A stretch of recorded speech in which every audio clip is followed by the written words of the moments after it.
ഈശോ തന്റെ സഭ പത്രോസ് ആകുന്ന പാറമേലാണ് സ്ഥാപിച്ചത്.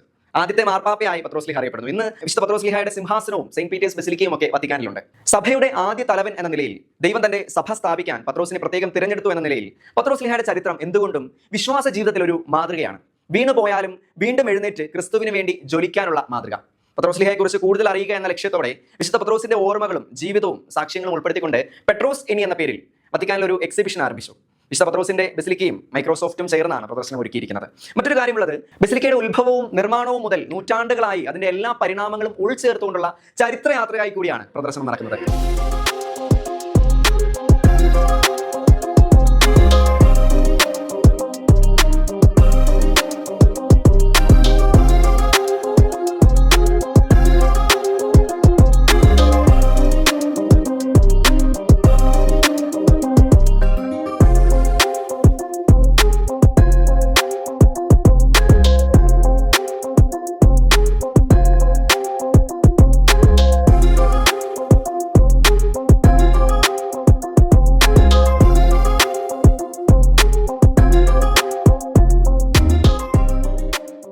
നൂറ്റാണ്ടുകളായി വിശുദ്ധ പത്രോസിന്റെ ബസിലിക്കയുടെ പരിണാമത്തിന്റെ പ്രധാന വശങ്ങൾ പ്രദർശിപ്പിക്കുന്ന ഈ പ്രദർശനം തീർത്ഥാടകർക്കും വിനോദസഞ്ചാരികൾക്കും നൂതനമായ സന്ദർശനാനുഭവം നൽകുന്ന വിധത്തിലാണ് ക്രമീകരിച്ചിരിക്കുന്നത്. നമുക്കറിയാം, ലോകത്തിലെ ഏറ്റവും വലിയ ബസിലിക്ക കൂടിയാണ് വത്തിക്കാനിലെ സെയിന്റ് പീറ്റേഴ്സ് ബസിലിക്ക.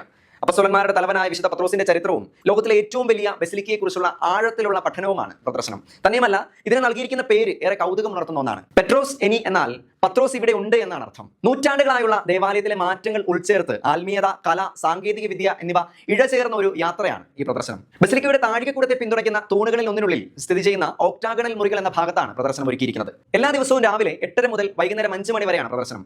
ടിക്കറ്റുകൾ ഓൺലൈനായും ബുക്ക് ചെയ്യാനുള്ള സൗകര്യമുണ്ട്. വിശുദ്ധ പത്രോസിന്റെ ബസിലിക്കയുടെ ഈ യഥാർത്ഥ വെർച്വൽ പുനർനിർമ്മാണം ഓരോ സന്ദർശകന്റെയും ഹൃദയത്തിൽ ആത്മീയമായ പ്രചോദനം നൽകുമെന്നതിൽ തെല്ലും സംശയമില്ല. പെട്രോസ് എനി പ്രദർശനം തീർത്ഥാടകരുടെ മനസ്സിൽ നവമായ ഒരു ചിന്ത സൃഷ്ടിക്കുന്നതിന് സഹായകരമാകുമെന്ന് ബസിലിക്കയുടെ ആർച്ച് പ്രീസ്റ്റ് കർദിനാൾ മൗറോ ഗംബേത്തി പ്രതീക്ഷ പ്രകടിപ്പിച്ചു.